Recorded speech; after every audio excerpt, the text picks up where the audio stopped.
بسم اللہ الرحمن الرحیم سبحانک لا علم لنا الا ما علمتنا انک انت العلیم الحکیم۔ قرآن کریم کی فہم اور سمجھنے کے لیے اس چھوٹے دورہ تفسیر میں تخصص پہ تفسیر میں ہم کچھ اصول اور مبادی بیان کر رہے تھے۔ پہلی درس میں ہم نے یہ بتا دیا تھا کہ قرآن کریم کو سمجھنے کے لیے 3 قسم کی اصول چاہیے۔ پہلا یہ وہ اصول سمجھنا چاہیے جو فہم قرآن، آیات کے مفہوم، سورت کے مفہوم کے متعلق ہے۔ دوسرے قسم کی وہ اصول ہیں جو الفاظ و معانی کے متعلق، اور تیسری قسم کی وہ اصول جو تفسیر کے متعلق ہیں۔ ان میں سے پہلے قسم کی اصول اور قواعد جو فہم قرآن کے متعلق تھے، ان میں ہم نے چند اصول بیان کی اور تفصیلاً وہ اصول حضرت شیخ القرآن نور اللہ مرقدہ کی کتاب العرفان فی اصول القرآن میں لکھی گئی ہے، اور اردو زبان میں الوابل السید فی دروس شیخ محمد طیب میں لکھے گئے ہیں، اور پشتو میں عقد الجواہر کے نام سے تینوں کتابوں میں وہ اصول مختلف انداز میں لکھے گئے ہیں، اور اس کی بنیاد ہے العرفان فی اصول القرآن جو حضرت شیخ القرآن نور اللہ مرقدہ نے لکھی ہے۔ کہ جب بھی آپ کسی آیت میں سوچتے ہیں تو دیکھ لیں کہ اس میں قرآن کریم کی تعریف ہے یا حکمت نزول بیان کیا گیا ہے، یا کسی کے ساتھ خطاب ہے تو خطاب یا منقادین کے ساتھ ہوگا یا غیر منقادین کے ساتھ۔ منقادین کے ساتھ ہے تو کس مقام اور کس حیثیت کی ہے، کس انداز میں ہے، یا اس کو تسلی ہوگی یا ترجیح اور بہادری یا بشارت دنیاویہ یا بشارت اخرویہ یا ربط القلب وغیرہ وغیرہ۔ غیر منقاد کے ساتھ خطاب ہو تو غیر منقاد کے 4 اقسام ہیں: مشرکین، یہود، نصارہ اور منافقین۔ تو کون سے قسم کے ساتھ خطاب ہے؟ اگر مشرک کے ساتھ ہو تو مشرک کون ہے؟ تو ہم نے بتا دیا مشرک وہ جو اللہ کے ساتھ کسی اور کو اللہ کی صفت میں شریک ٹھہرائے، اللہ کی صفت کسی اور میں جانے۔ مشرکین کے 4 اقسام ہیں: مشرکین بالعباد الصالحین، مشرکین بالملائکہ، مشرکین بالجن، مشرکین بالکواکب۔ پھر شرک کے 2 اقسام ہیں: شرک اعتقادی اور شرک فعلی۔ تو تم تمہیں یہ سوچنا چاہیے کہ کون سی قسم کے شرک پر رد ہے۔ اگر شرک اعتقادی کی تردید ہو تو شرک اعتقادی کی 4 اقسام ہے: شرک فی العلم، فی التصرف، فی الدعا، فی العبادت۔ تو کون سی قسم کی شرک کی تردید ہے؟ اگر شرک فعلی کی تردید ہو تو اس کے 2 معظم اقسام ہے: تحلیل ما حرم اللہ اور تحلیل تحریم ما احلہ اللہ۔ تو کون سی قسم کی تردید ہے؟ پھر یہود، نصارہ اور منافقین، ان کا تذکرہ ہم نے کیا اور منافقین کے 2 اقسام بیان کیے۔ پہلی قسم منافق اعتقادی اور دوسری قسم ہے منافق عملی، اور پھر منافقین کے اوصاف مذمومہ بیان کیے۔ پھر اس کے بعد ہم نے یہ بتا دیا کہ اگر یہ بھی نہ ہو تو پھر میں سوچنا چاہیے، تو اس میں 8 مقاصد میں سے ایک مقصد بیان کیا گیا ہوگا۔ 8 مقاصد میں 4 ہے مقاصد اور 4 ہے ممدات۔ مقاصد: اثبات التوحید، اثبات الرسالت، صداقت الکتاب، ایمان بالآخرت۔ اثبات التوحید کو اللہ تعالیٰ نے مختلف عنوانات سے بیان کیا۔ توحید کے اثبات مختلف عنوانات کے ساتھ، کبھی عنوان الہ کے ساتھ، کبھی تسبیح کے ساتھ، کبھی تحمید کے ساتھ اور کبھی برکت کے ساتھ، چونکہ مسئلہ بہت اہم تھا۔ اس کے اثبات کے لیے اللہ تعالیٰ کبھی دلائل عقلیہ پیش کرتے، دلائل عقلیہ ماذا، کبھی دلائل عقلیہ الزامی اور کبھی دلائل عقلیہ مسقط للخصم، اور کبھی دلائل عقلیہ اعترافی، اور اس کے امثلہ ہم نے پیش کیے۔ کبھی دلائل نقلیہ اجماعیہ اور کبھی انفرادیہ۔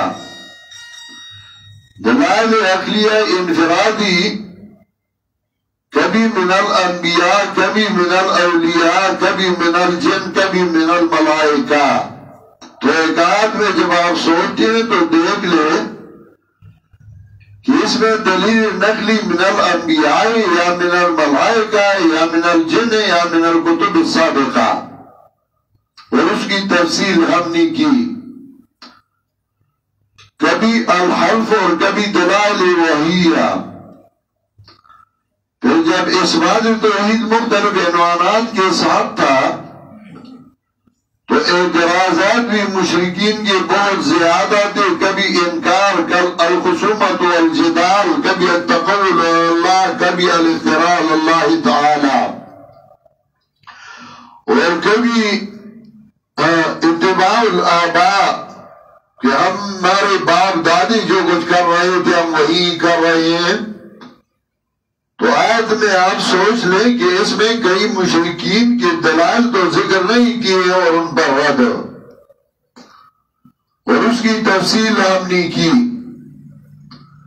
جب ہم نے یہ بتا دیا کہ واقعات قرآن کریم میں ذکر کی جاتے ہیں وضاحت کے لیے، اس بات کے لیے دلائل ہوتے ہیں، وضاحت کے لیے واقعات اور کبھی امثلہ۔ قرآن کریم میں امام ابن قیم نے لکھا ہے تقریباً 44 امثلہ ہیں۔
مکی بن گئی مہربانی بھائی.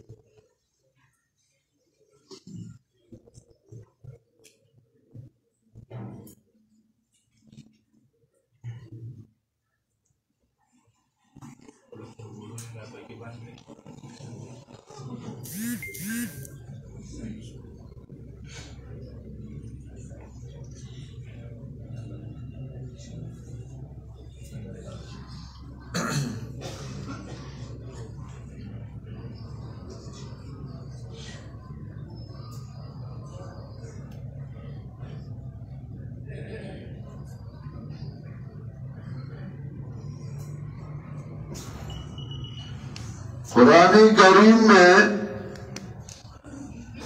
تقریباً 44 امثلہ ذکر کیے گئے ہیں.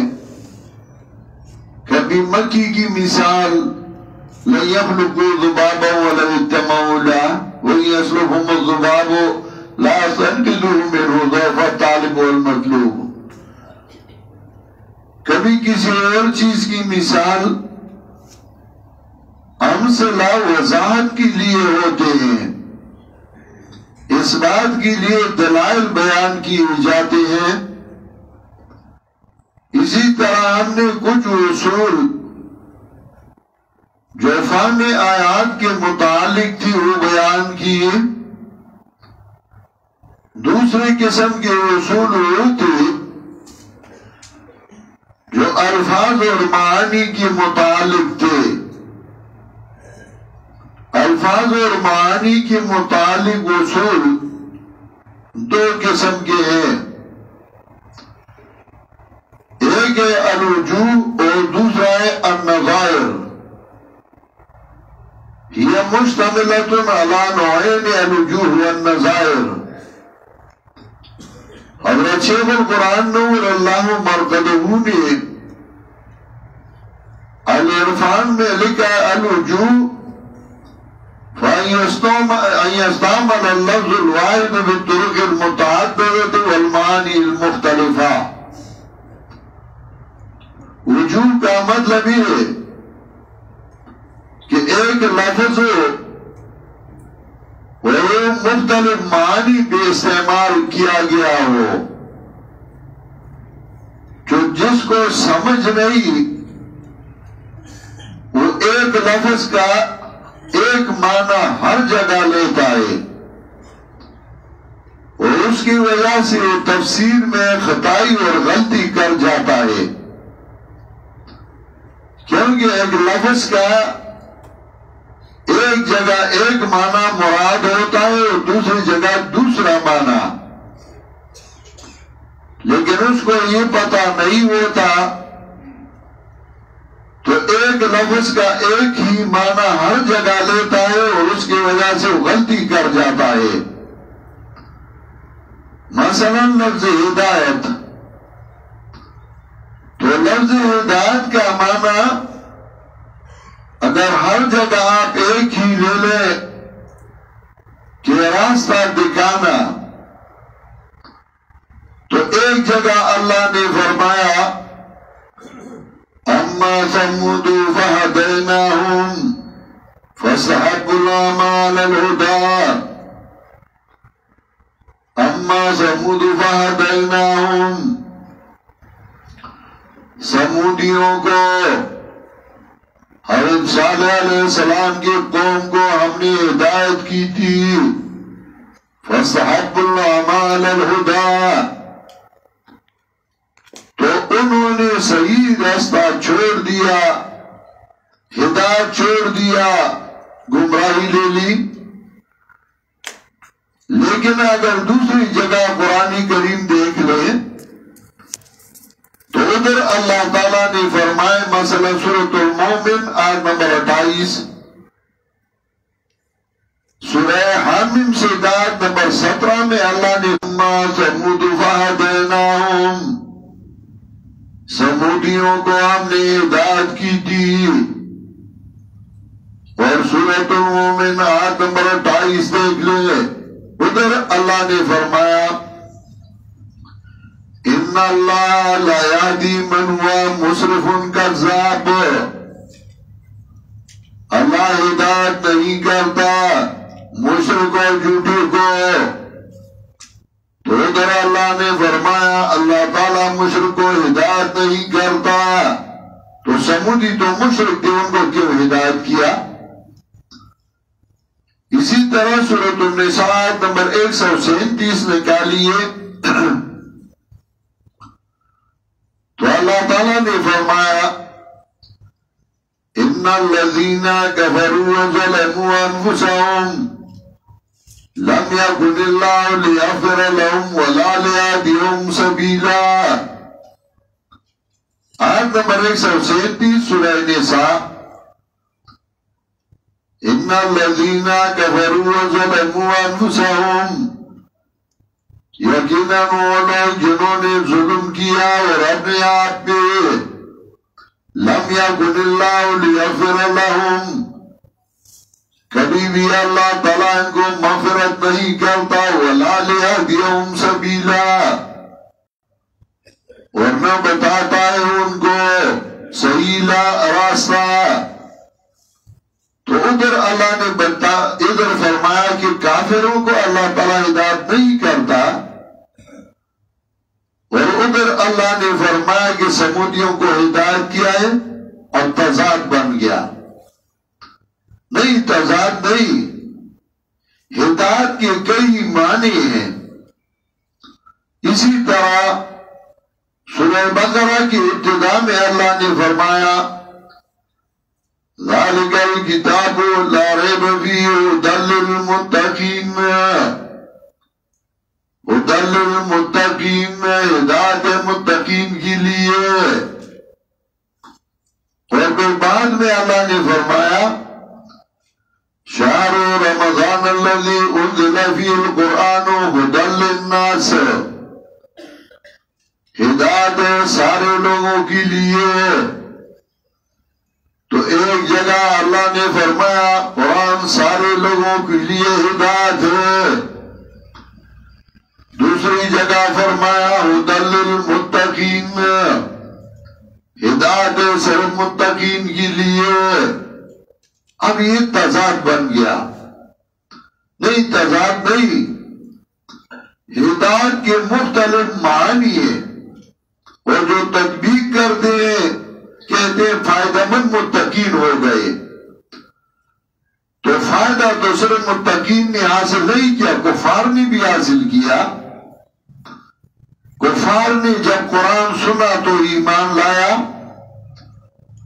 جنات مسلمان نہ تھی, آئی اور انہوں نے قرآن سنا, تو قرآن نے اس کا تذکرہ کیا ہے. جنات کہنے لگے اِنَّا سَمِعْنَا قُرْآنًا عَجَبًا يَهْدِي إِلَى الرُّشْدِ فَآمَنَّا بِهِ. تو کیا ان کو فائدہ نہیں ہوا جب قرآن سنا؟ تو آپ جو معنی کرتے ہیں کہ متقین فائدہ مند ہوئے, تو جنات بھی ان کو بھی فائدہ پہنچا, یہ معنی نہیں ہے. اصل میں ہدایت کے کئی معانی ہیں. ایک ہے ہدایت عامہ. ہدایت عامہ مثلا سورہ طٰہٰ آیت نمبر 50 نکالیے. اللہ نے فرمایا جب فرعون نے حضرت موسیٰ سے پوچھا قَالَ فَمَنْ رَبُّكُمَا يَا مُوسَىٰ قَالَ رَبُّنَا الَّذِي أَعْطَىٰ كُلَّ شَيْءٍ خَلْقَهُ ثُمَّ هَدَىٰ. حضرت موسیٰ علیہ السلام فرمانے لگے رَبُّنَا الَّذِي أَعْطَىٰ كُلَّ شَيْءٍ خَلْقَهُ ثُمَّ هَدَىٰ, میرا رب ہے جس نے ہر چیز کو شکل دی ہے. ثم هدى, یہاں ہدایت عامہ مراد ہے, مانا یہ ثم هدى, پھر اس کو کھانے پینے کا طریقہ سکھایا, زندگی بسر کرنے کا طریقہ سکھایا, ہر چیز کو, جانوروں کو بھی زندگی گزارنے کا طریقہ سکھایا.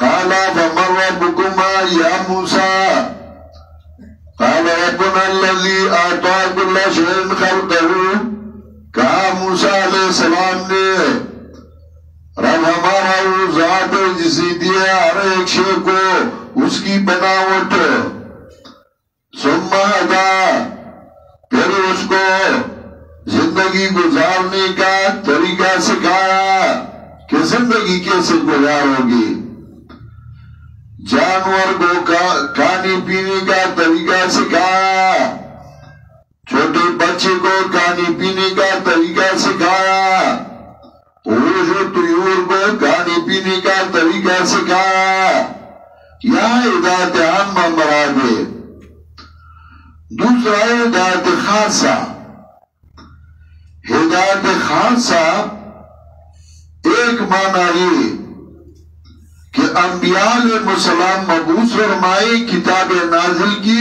اور صحیح رستہ دکھلا دیا مثلا سورۃ الانبیاء آیت نمبر 73 نکالیے سورۃ الانبیاء آیت نمبر 73 وَجَعَلْنَا مِنْهُمْ أَئِمَّةً يَهْدُونَ بِأَمْرِنَا وَأَوْحَيْنَا إِلَيْهِمْ فِعْلَ الْخَيْرَاتِ وَإِقَامَ الصَّلَاةِ وَإِيتَاءَ الزَّكَاةِ وَكَانُوا لَنَا عَابِدِينَ وَجَعَلْنَاهُمْ أَئِمَّةً يَهْدُونَ بِأَمْرِنَا اور بنایا تھا ہم نے ان سب کو دین کے پیشوا دین کے بڑے یادون بامرنا جو بیان کرتے تھے لوگوں کو ہمارے حکم سے یا ہدایت بمعنی بیان ہم نے انبیاء مبعوث کیے تاکہ سارے لوگوں کو بیان کرے اسی طرح سورہ رعد آیت نمبر 7 ہدایت بمعنی بیان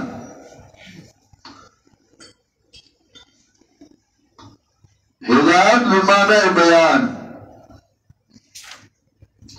وَلِكُلِّ قَوْمٍ عَادٍ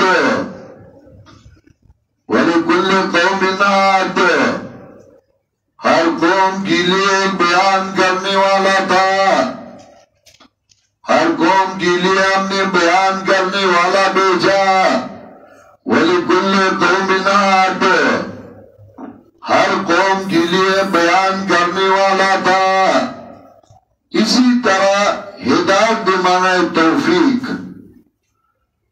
توفیق اور مضبوطی مثلا سورہ محمد آیت نمبر 17 نکالیے سورہ محمد آیت نمبر 17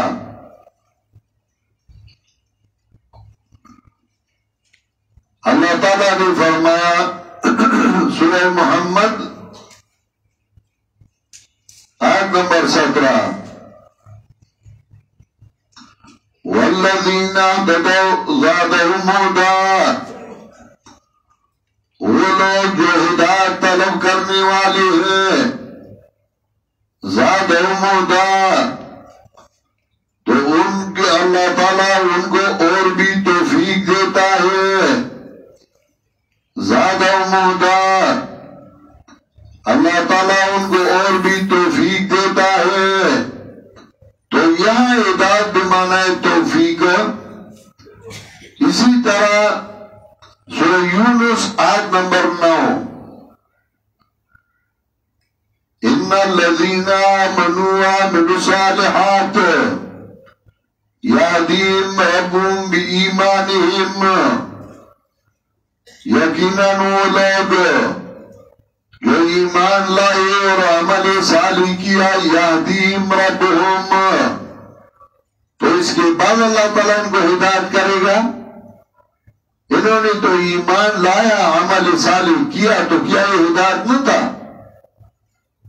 یہدیہم ربہم پھر ان کو ہدایت کرے گا نہیں یہ معنی نہیں ہدایت یہاں ہے بمعنی توفیق مضبوطی اور استقامت تو معنی یہ وَالَّذِينَ إِنَّ الَّذِينَ آمَنُوا وَعَمِلُوا الصَّالِحَاتِ یقیناً وہ لوگ جو ایمان لائے اور عمل صالح کیا یادیم ربهم بایمانہم، مضبوط کرے گا ان کی رب ان کو ایمان کے سبب، اللہ تعالیٰ ان کو اور بھی مضبوط کر دے گا۔ اسی طرح سورۃ العنکبوت آیت نمبر 69، وَالَّذِينَ جَاهَدُوا فِينَا لَنَهْدِيَنَّهُمْ سُبُلَنَا، یقیناً وہ لوگ جنہوں نے ہماری دین میں ہمارے راستے میں جہاد کیا، لَنَهْدِيَنَّهُمْ سُبُلَنَا، ہم ان کو اپنے راستوں پہ مضبوط کر دیں گے۔ ہدایت بے معنی استقامت اور مضبوطی۔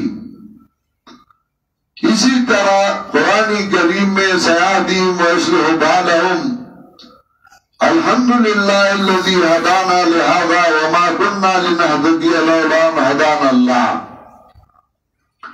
اب ہدایت بے معنی ہدایت عامہ، ہدایت بے معنی راستہ دکھانا، انبیاء بھیجنا، کتاب بھیجنا۔ ہدایت بے معنی مضبوطی اور استقامت۔ تو اگر آپ سورہ بقرہ میں ابتدا میں یہ پڑھ لیں ہدی للمتقین اور آخر میں پڑھ لیں ہدی للناس، کوئی تضاد نہیں۔ ایک جگہ ہدایت کا ایک معنی ہے اور دوسری جگہ دوسرا معنی۔ ایک جگہ ہدایت کا معنی ہے استقامت اور مضبوطی، ہدی للمتقین مضبوطی ہے، استقامت متقین کے لیے۔ ایک آدمی مومن ہو، موحد ہو، لیکن قرآن نہیں پڑھا ہے تو مضبوط نہیں، قرآن پڑھی تو مضبوط ہوگا۔ دوسری جگہ ہدی للناس، ہدایت بے معنی بیان، سارے لوگوں کے لیے بیان ہے۔ ہدی للناس سارے لوگوں کے لیے ہدایت یعنی بیان ہے۔ اب سورہ آل عمران آیت نمبر 138 نکالیے، سورہ آل عمران آیت نمبر 138۔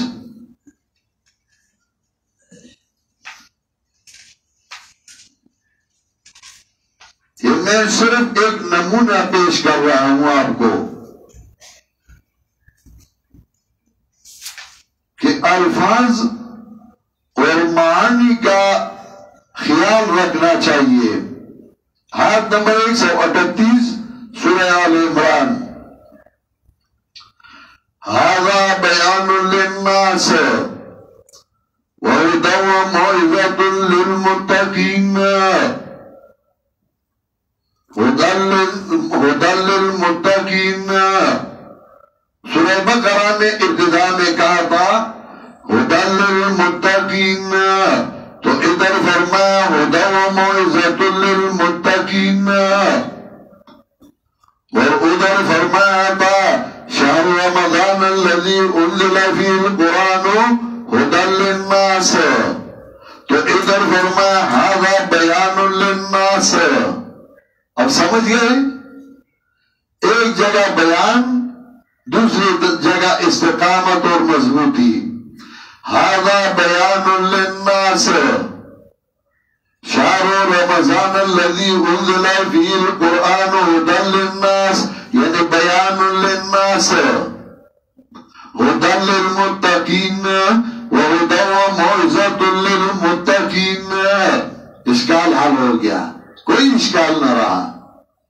اور یہ حضرت شیخ القرآن کا کمال تھا، اللہ کی رحمت ہے ان پہ۔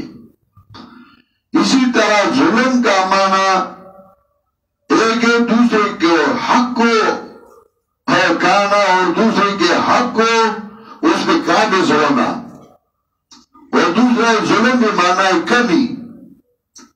تو جہاں بھی ظلم آتا ہے اگر آپ ایک معنی کر لیں ظلم، تو حضرت یونس علیہ السلام نے فرمایا لا الہ الا انت سبحانک انی کنت من الظالمین۔ تو مفسرین یہاں غلطی کر جاتے ہیں، لکھتے ہیں انی کنت من الظالمین، بے شک میں ظالموں سے تھا۔ معاذ اللہ، پیغمبر ظالم ہو سکتا ہے؟ پیغمبر تو معصوم ہے، تو پھر اس کے لیے دلائل بناتے ہیں کہ اس نے ظلم کیا، یہ ظلم اس طرح نہیں، یہ معنی نہیں۔ ظلم ادھر ہے بے معنی کمی، جیسا کہ سورہ کہف میں کلتا الجنتین آتت اکلہا ولم تظلم منہ شیئا، کمی نہیں کر دیتی اس سے شیئان، ذرہ بر۔ ادھر ظلم بے معنی کمی۔ تو یونس علیہ السلام کا مقصد یہ ہے انی کنت من الظالمین، بے شک میں ان لوگوں میں سے ہوں جس کے پاس اسباب نجات کم ہے، میرے پاس نہ کشتی ہے، نہ لانچ ہے، نہ تیراکی کر سکتا ہوں، مچھلی کے پیٹ میں بنوں، انی کنت من الظالمین۔ تو ظلم میں معنی کمی۔ اسی طرح حضرت موسیٰ علیہ السلام نے فرمایا فَعَلْتُهَا إِذًا وَأَنَا مِنَ الضَّالِّينَ۔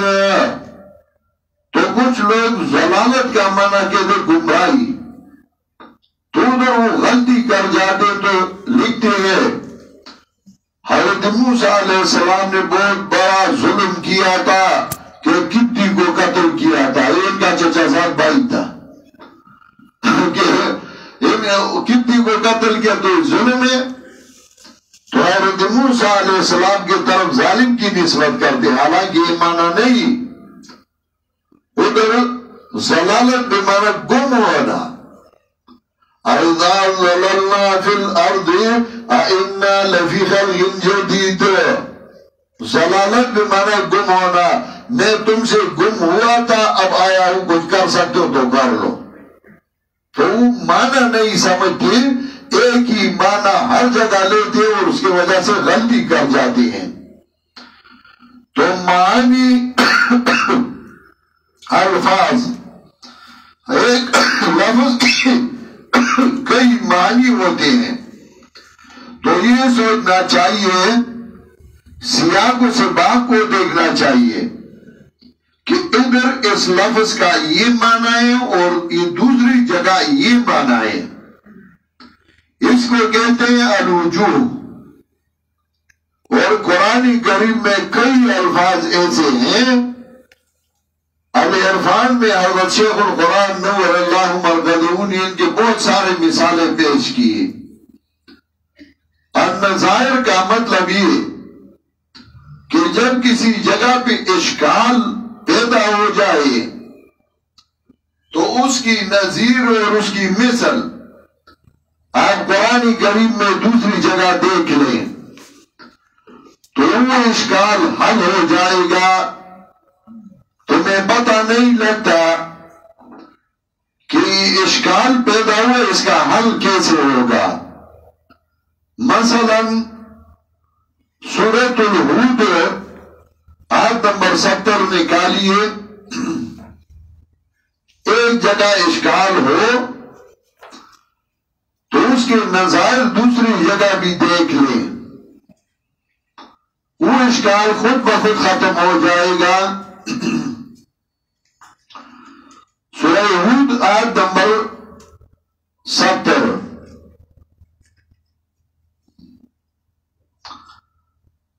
وَلَقَدْ جَاءَتْ رُسُلُنَا إِبْرَاهِيمَ بِالْبُشْرَىٰ قَالُوا سَلَامًا قَالَ سَلَامٌ فَمَا لَبِثَ أَن جَاءَ بِعِجْلٍ حَنِيذٍ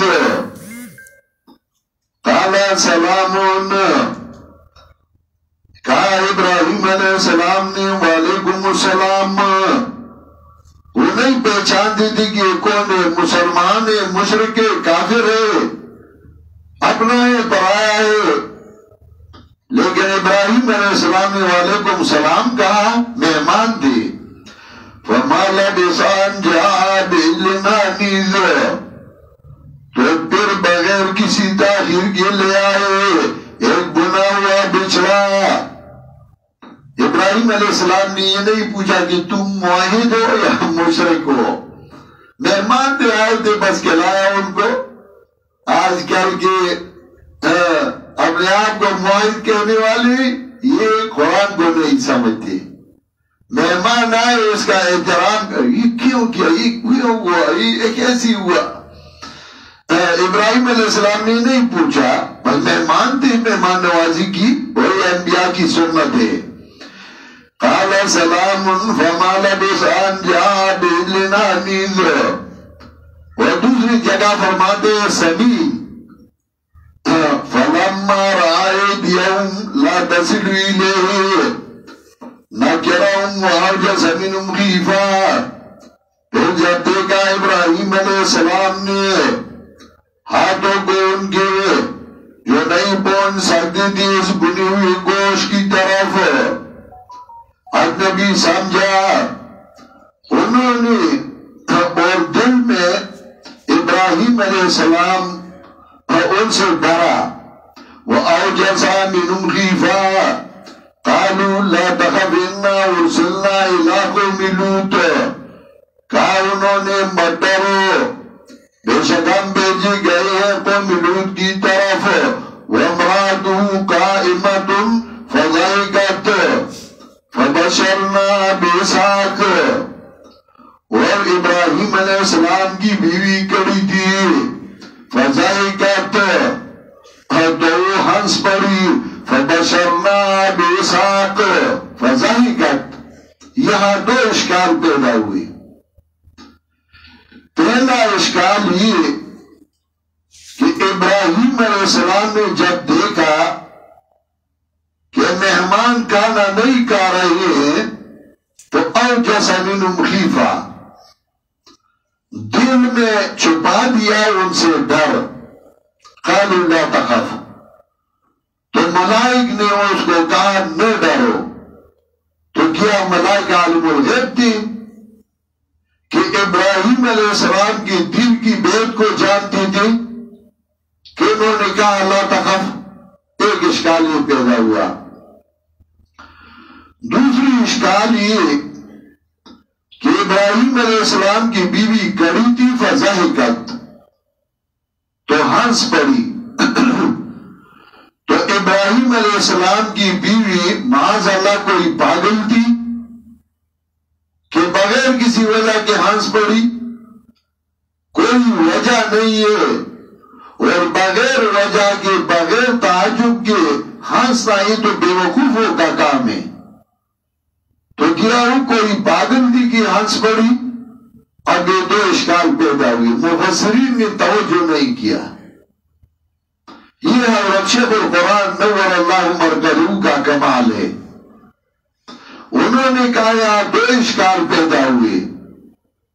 پہلا یہ کہ ابراہیم علیہ السلام نے دل میں ڈر چھپا دیا اور انہوں نے کہا لا تخف. تو کیا ملائکہ عالم الغیب تھی کہ ان کو پتا تھا؟ دوسرا یہ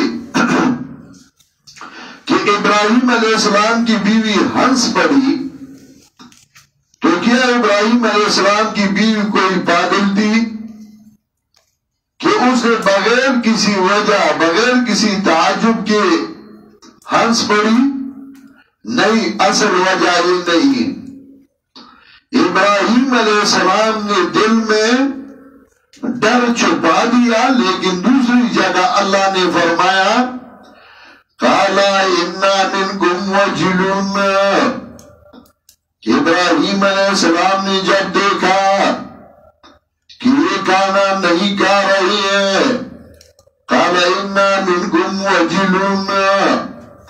ابراہیم علیہ السلام فرمانے لگے اِنَّا مِنْكُمْ وَجِلُونَ, ہم آپ سے ڈر گئی. قَالُوا لَا تَوْجَلْ قَالُوا لَا تَوْجَلْ.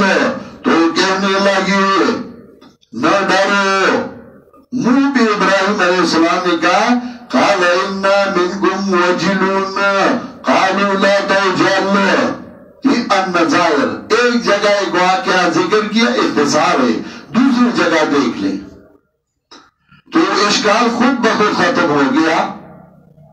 اسی طرح ابراہیم علیہ السلام کی بیوی ہنس پڑی تو کیا وہ کوئی پاگل تھی کہ بغیر کسی وجہ کے ہنس پڑی؟ تو کچھ لوگوں نے جائز کا قول نقل کیا. کیوں کہتے ذائقت بے معنی حاضت، اور پھر اپنے طرف سے جائز نے ایک مثال بنا دیا ذائقت الارمت حاضت. فرانی لکھا ہے لم اسمع ذالک من العرب، یہ میں نے کبھی عرب سے نہیں سنا، یہ جائز نے اپنے طرف سے بنایا ہے. اور جائز مشہور عربی دان تھا، مشہور بدشکل، ہر مجلس میں وہ زیادہ، شیعوں کی مجلس میں بھی زیادہ تھا، لیکن مشہور عربی دان. تو اس نے اپنے طرف سے ایک ضرب المثل بنا دیا. ذائقت میں معنی ہے حاضت لم اسمع ذالک من العرب. فروا لکھتی ہیں یہ کبھی بھی عرب نے نہیں کہا. اصل میں جب ان سے بات نہیں بنتی تو اپنے طرف سے کچھ بنا لیتے ہیں. اصل بات یہ سورہ زاریات آیت نمبر 28 نکالیں، اب وہ اشکال خود بخود ختم ہو جائے گا. دوسرا فَأَوْجَسَ مِنْهُمْ خِيفَةً قَالُوا لَا تَخَفْ وَبَشَّرُوهُ بِغُلَامٍ عَلِيمٍ. قَالُوا لَا تَخَفْ، کہا انہوں نے مت ڈرو، وَبَشَّرُوهُ بِغُلَامٍ عَلِيمٍ، اور خوشخبری دی ان کو ایک سمجھدار بیٹی کی. جب ملائک ابراہیم علیہ السلام کو خوشخبری دے رہے تھے فَأَقْبَلَتْ امْرَأَتُهُ فِي سَرَّةٍ فَسَكَّتْ وَجْهَهَا وَقَالَتْ أَعُوذُ بِرَبِّكَ. قَالُوا كَذَلِكَ قَالَ رَبُّكِ إِنَّهُ هُوَ الْحَكِيمُ الْعَلِيمُ. جب وہ بشارت دے رہے تھے ابراہیم علیہ السلام کی بیوی آئی اور کہنے لگی میں ہوں بوڑھی بانجھ، حکیم بانجھ. فَسَكَّتْ وَجْهَهَا فَأَقْبَلَتْ امْرَأَتُهُ فِي سَرَّةٍ، تو سامنے آئی ابراہیم کی بیوی تیزی سے. فَسَكَّتْ وَجْهَهَا، اور ہاتھ سے مارا اپنے ماتھے کو.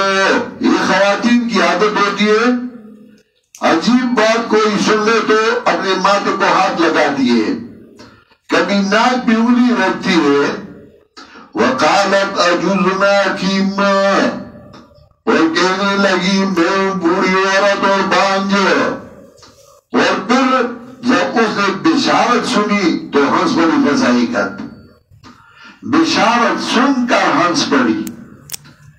تو قرآن کریم میں ایک جگہ ایک اشکال ہو، دوسری جگہ دیکھ لے تو وہ اشکال ختم ہو جائے گا. اس کو کہتے ہیں النظائر. تو کبھی کبھار اسی طریقے سے قرآن کریم میں اشکالات ختم ہو جاتے ہیں، اور ہمارے شیخ اللہ کی رحمت ہے ان پہ، یہ ان کا کمالیات تفاسیر میں نہیں دیکھ سکتے. اسی طرح قرآن کریم کے تفسیر کے متعلق بھی کچھ اصول ہیں. یہ نہیں کہ کسی بھی تفسیر میں آپ دیکھ لیں اور آپ بس کہہ دیں کہ تفسیر میں لکھا ہے.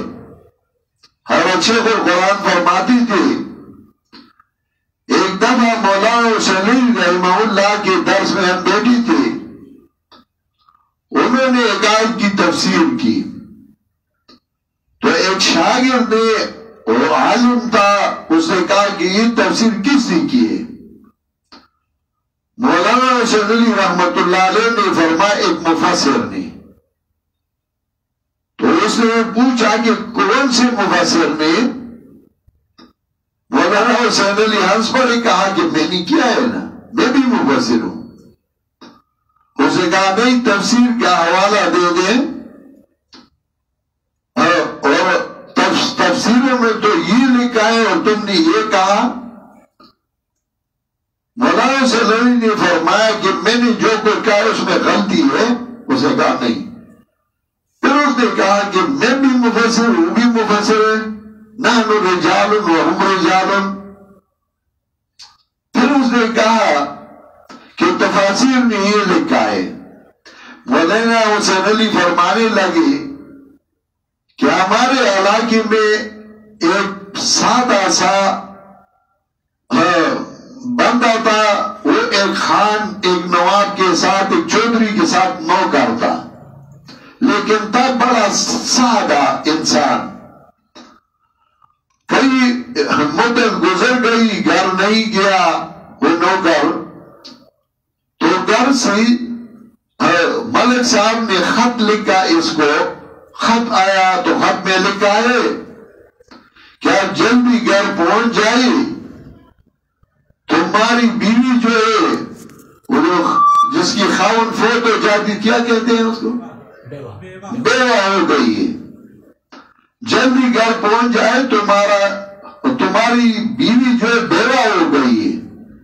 اس نے جب خط پڑھا رونے لگا، چودھری صاحب کے پاس گیا کہ مجھے چھٹی دے رہے، میں گھر جا رہا ہوں۔ اس نے کہا کیوں؟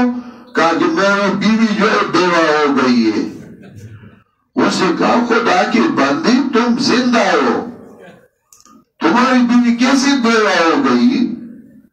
تم زندے ہو، میں چھٹی دیتا ہوں، لیکن یہ نہ کہو کہ میری بیوی بیوہ ہو گئی۔ اس نے کہا نہیں نہیں، مجھے ملک صاحب نے لکھا ہے، ملک صاحب کوٹ نہیں مارنے، ملک صاحب جھوٹ نہیں بولتے، ملک صاحب نے لکھا ہے۔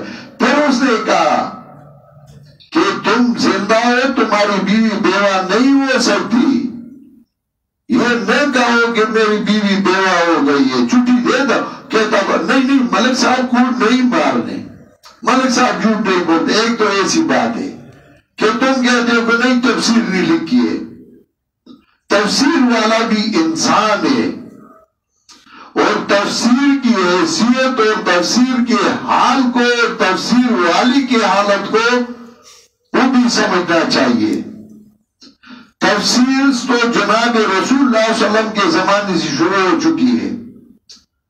دنیا میں سب سے پہلا مفسر قرآن کریم کا وہ جناب محمد مصطفیٰ صلی اللہ علیہ وسلم تھے۔ اس کے بعد اس کے صحابہ کرام رضوان اللہ علیہم اجمعین، لیکن ان میں سے 10 صحابہ کرام جن کی تفسیر مشہور ہے، صحابہ کرام تھے، اس میں خلفائے اربعہ اور کچھ اور ہیں جن کی تفسیر حضرت شیخ القرآن نے نیل السائرین فی طبقات المفسرین میں لکھی ہے۔ ہر ایک تفسیر کرنے والی کے لیے ضروری ہے کہ وہ نیل السائرین فی طبقات المفسرین کا مطالعہ کرے۔ شیخ القرآن نے بڑی عرقریزی سے اور بڑی محنت سے یہ لکھی ہے، اس لیے کہ آپ کو مفسرین کی حالت معلوم ہو، ہر کسی پہ حوالہ نہیں دینا چاہیے۔ تو صحابہ کرام میں سے مفسرین، پھر تابعین میں سے تقریباً 50 مفسرین حضرت شیخ القرآن نے ذکر کیے ہیں۔ پھر قرن اول میں تقریباً 53 مفسرین، پھر قرن ثانی میں مفسرین، قرن ثالث میں مفسرین، قرن رابع میں مفسرین، قرن خامس میں مفسرین، حتیٰ کہ اس قرن تک حضرت شیخ القرآن نے مفسرین کے حالات لکھے۔ اس میں کچھ مفسرین ایسے ہیں جو اہل سنت والجماعت ہیں، اور تفسیر میں مختلف قسم کے لوگوں کے اقوال بھی موجود ہیں۔ تو کچھ مفسرین ایسے ہیں جو اہل سنت والجماعت ہیں، کچھ مفسرین ایسے ہیں جو معتزلہ ہیں، کچھ مفسرین ایسے ہیں جو شیعہ ہیں، کچھ ایسے ہیں جو روافض ہیں۔ تو اگر تم صرف تفسیر کا حوالہ دیتے ہو اور تمہیں یہ پتہ نہیں کہ مفسر کس عقیدے کا ہے، اور حوالہ عقیدے پہ دیتے ہو، تو یہ در غلطی کر جاتے ہیں۔ تو یہ سمجھنا چاہیے کہ تفسیر کی حیثیت کیا ہے؟ حضرت شیخ القرآن نے عربی میں لکھا تھا، عربی میں نیل السائلین فی طبقات المفسرین، پھر اس کا اردو ترجمہ کیا گیا آسانی کے لیے، اور وہ یہاں ملتا ہے تو اردو ترجمہ وہ تو اب آسان ہے پڑھنے کے لیے، جو عربی زیادہ نہیں سمجھتے کہ وہ دیکھ لیں کہ اس مفسر اور اس تفسیر کی حیثیت کیا ہے، یہ ضروری ہے۔ پھر تفسیر کرنا ہو تو تفسیر کے لیے 4 طریقے ہیں جو حضرت شیخ القرآن نے العربیات میں لکھے ہیں۔ لا يصير الرجل بصيرا بالقرآن حتى يعلم 4، کوئی بھی انسان قرآن کریم کو نہیں سمجھ سکتا جب تک کہ وہ 4 طریقے نہ سمجھے۔ پہلا تفسیر القرآن بالقرآن، اور یہ سب سے اہم طریقہ ہے تفسیر کا۔ حافظ ابن کثیر نے لکھا ہے تفسیر القرآن بالقرآن، جیسا کہ اس کی مثال ابھی ہم نے ذکر کی۔ دوسرا ہے تفسیر القرآن بالحدیث، لیکن یہ دیکھنا چاہیے کہ حدیث صحیح ہے یا منگلت ہے، کیونکہ 3 علوم میں اس میں منگلت روایات بہت زیادہ ہیں، مغازی میں، تفسیر میں اور ملاحم میں، جیسا کہ علامہ ابن حجر اسقلانی نے لسان المیزان میں لکھا ہے کہ تینوں میں منگلت روایات بہت زیادہ ہیں، مغازی میں اور اس میں واقعی نے بڑی منگلت روایات ذکر کی ہیں۔ اسی طرح تفسیر میں مقاتل القلبی سے جو روایات اکثر منگلت ہیں، اور اسی طرح ملاحم میں منگلت روایات بہت زیادہ ہیں۔ تو یہ دیکھنا چاہیے کہ حدیث تو آپ پیش کرتے ہیں، مفسر نے پیش کیا ہے، لیکن اس کی سند کو بھی دیکھنا چاہیے۔ مثلا سورہ اعراف میں واقعہ ذکر ہے کہ مرد اور عورت جب اکٹھا ہو جائے فحملت حملا خفیفا فمرت به، اس آیت میں بہت سارے مفسرین نے ایک روایت نقل کی ہے کہ اس سے مراد حضرت آدم اور حضرت حوا ہے۔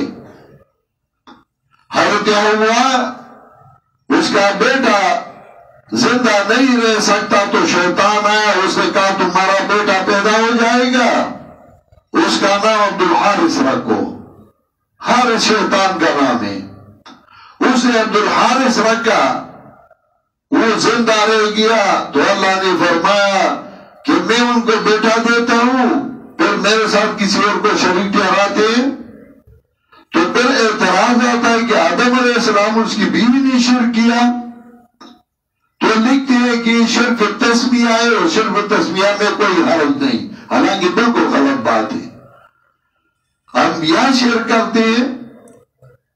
یہ روایت جس سے نقل کی ہے اس میں ابو صالح ہے، اور ابو صالح جو ہے وہ ضعیف ہے، یہ نہیں دیکھتے اور حوالہ دیتے ہیں، حالانکہ نفس قرآن کریم میں جگہ جگہ یہ جنس کے لیے آتا ہے، من نفس آئے من جنس آ، اور بعد میں یشرکون جمع لائے تو تسنیہ نہیں لائے کہ یشرکانی، اگر آدم اور حوا مراد ہوتی تو تسنیہ لے آتا، وَفَتَعَالَ اللَّهُ عَمَّا يُشْرِكُونَ کا جمع لایا، مراد سے ہر جن سے، ہر انسان، ہر جوڑا ہے جو اللہ تعالیٰ کے ساتھ شریک ٹھہراتا ہے، آدم اور حوا مراد نہیں ہے۔ تو تفسیر القرآن بالحدیث، اس میں یہ سوچنا چاہیے کہ حدیث کیسا ہے۔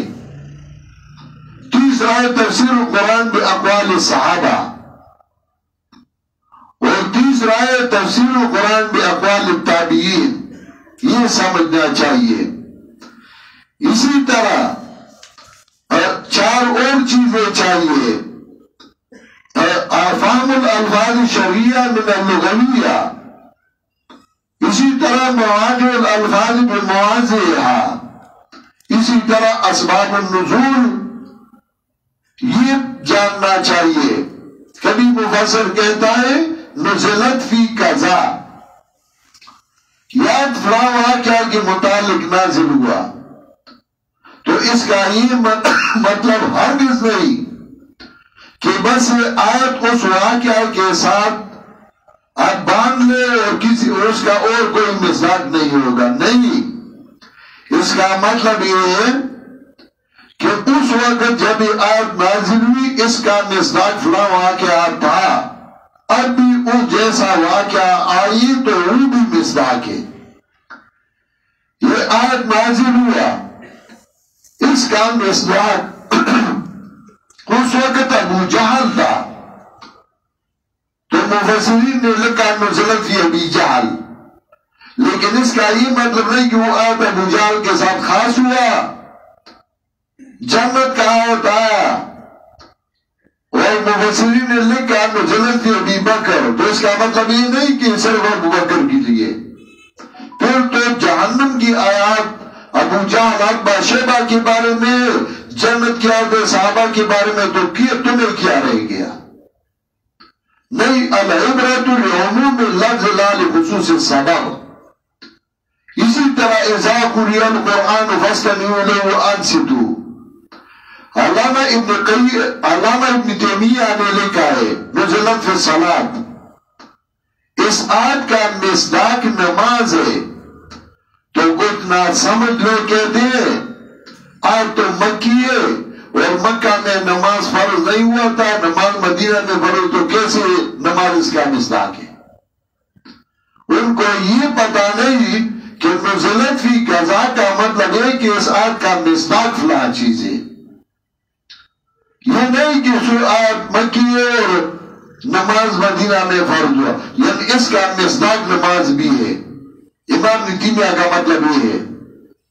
اسی طرح آیات کا جب نزول شان نزول بیان کر دے تو اس کا یہ مطلب نہیں کہ وہی ہوا کہ بس اس کا مصداق ہے اور باقی اب کچھ نہیں. اس وقت وہ مراد تھی، اب جس کسی میں یہ صفت آیا وہی مراد ہے. منافقین کی آیات عبداللہ بن ابی بن سلول اس کے گروہ کے متعلق، تو کیا آپ اس کو نکالنا چاہیے؟ نہیں. اب بھی جس میں عبداللہ بن ابی بن سلول اور اس کی گروہ کے لوگوں کی صفت آئی تو وہ اس آیت کا مصداق ہے. اور یہ کمال پنجبیر میں سمجھ آتا ہے. لوگ کہتے ہیں پنجبیری جو ہے آیات چسپان کرتے ہیں ہمارے اوپر. چسپان نہیں کرتے، تم اس کی مصداق ہو، لیکن کسی کو پتا نہیں لگتا. پنجبیر میں جب ہم اینک لگاتے ہیں ان کو تو پھر نظر آتا کہ فلاں مصداق ہے، پہلے نظر نہیں آتا کہ کون مصداق ہے. اسباب النزول کا مطلب اسی طرح الناسخ من المنسوخ جاننا چاہیے. لأربع، 4 چیزوں کے لیے یہ جاننا ضروری ہے. پہلا اثبات التوحید کے لیے، دوسری اثبات الرسالت کے لیے، تیسرا صدق الکتاب، اور چوتھا ایمان بالآخر. بأربع، 4 چیزوں سے اس کی اثبات کرنی ہے. الدلائل العقلیہ والدلائل النقلیہ والدلائل الوحیہ والحلف، وَيَمُدُّهَا بِأَرْبَعٍ، اور اس کو مضبوط کرتا ہے 4 چیزوں سے: الجہاد، الانفاق، التنظیم، الآداب. لِيَرُدَّ بِهَا أَرْبَعًا، اسی لیے کہ اس میں 4 گروہوں کی رد کیا جائے. پہلا المشرکین، دوسرا الیہود، تیسرا النصارہ، اور چوتھا المنافقین. کا 40، جیسا کہ اور 4 چیزوں کی رد ضروری ہے: شرف العلم، شرف التصرف، شرف الدعا اور شرف العبادت. فی 40، یہ 4 اشراق 4 قسم کے لوگوں میں موجود ہے. کون؟ مشرکین بالعباد صالحین، مشرکین بالملائکہ، مشرکین بالجن اور مشرکین بالکواکب، ویوزعها باربع، اور اس کی وضاحت کریں چار چیزوں پہ. پہلے القصص، دوسری الامثال، تیسری بعز آلہتہم، اور چوتھا وہن ادلتہم ویعدر من اربع. اور چار چیزوں سے ڈرنا چاہیے، من الکفر والنفاق والشرک والافتراء کاربع، جیسا کہ اور چار چیزوں سے ڈرنا چاہیے. پہلا التحریم لما احلہ اللہ، دوسرا التحریم لما حرمہ اللہ، اور تیسرا التقول علی اللہ، اور چوتھا الافتراء علی اللہ واربع. اور جیسا کہ اور چار چیزوں سے ڈرنا چاہیے، پہلا انکار التوحید، دوسرا انکار المعجزات، تیسرا اخراج الامرین بالمعروف والناہین عن المنکر عن البلاد، اور چوتھا الاستہزاء بہم واجتنب من اربع. اور اپنے آپ کو بچائے چار چیزوں سے، پہلا المداہنت، دوسرا کتمان الحق، تیسرا ترک العمل، اور چوتھا التحریف لئلا یبتلی باربع. اسی لیے کہ تمہیں چار چیزوں پہ مبتلا نہ ہو جائے، یا الزجر فنعما کان او یغوانا، دوسرا ختم القلب، تیسرا الہوان فی الدنیا، اور چوتھا العذاب فی الآخرہ کاربع. جیسا کہ اور چار چیزیں اس پہ مبتلا نہ ہو جائے، پہلا اتباع الہوا، دوسرا الاستدلال بالآباء، تیسرا التشبہ مع اللہ، اور چوتھا القیاس الفاسد. پھر چار چیزوں سے امتحانات آئیں گے، چار طریقوں سے امتحانات پہ مبتلا ہو جاؤ گے. پہلا ملامت الاحباء، تمہارے دوست تمہیں ملامت کرتے رہیں گے کہ کیا اشعار بنایا ہے تم نے. دوسرا شماتت الاعداء، تیسرا طعن الجہال، اور چوتھا حسد العلماء. جو آپ کے علاقے میں علماء ہوں گے تمہارے ساتھ حسد رکھیں گے. کاربع، اور چار چیزوں کی طرح، پہلا السب، تمہیں گالیاں سہنا پڑے گا، دوسرا الایذاء، تمہیں تکلیف اٹھانا پڑے گا، تیسرا انواع الافتراء، تمہارے اوپر مختلف قسم کے الزامات بنائیں گے، اور چوتھا مکر الکبریٰ، جو بڑے ہیں وہ تمہارے خلاف انتظامات اور تمہارے خلاف تحریکیں چلائیں گے. واعتصم باربع، اور تمہیں چار چیزوں پہ مضبوط رہنا پڑے گا. یا پہلا الاحسان مع الناس، دوسرا ترک الفحشاء، اور تیسرا الامر بالمعروف، اور چوتھا النہی عن المنکر ویتحلی باربع. اور تمہیں مزین، اپنے آپ کو مزین کرنا ہوگا چار چیزوں پہ. پہلا القواعد للمبلغ، اور دوسرا التبری عن المعاندین، تیسرا نصرت الموحدین، اور چوتھا الرد علی المنکرین واکرمہ اللہ باربع. تو اللہ تعالیٰ تمہیں چار عزتوں سے نوازے گا. پہلا التسلی، دوسرا ربط القلب، تیسرا البشارت الدنیاویہ، اور چوتھا البشارت الاخرویہ کاربع. جیسا کہ اور چار چیزوں کا اللہ تعالیٰ تمہیں عزت دے گا.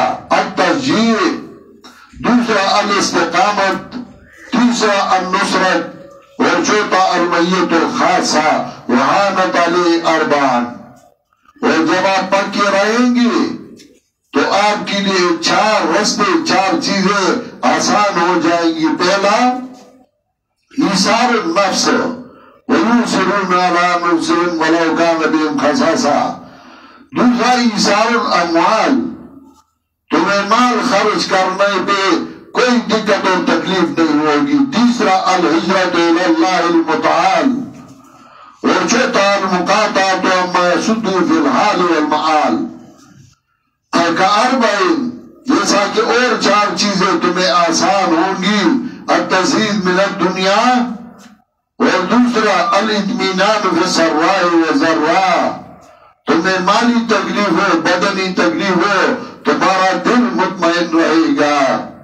اور تیسرا کلمۃ الحق عند الامراء، بادشاہوں کے سامنے بھی تم حق بیان کرتے رہو گے اور کوئی پرواہ نہیں ہوگا.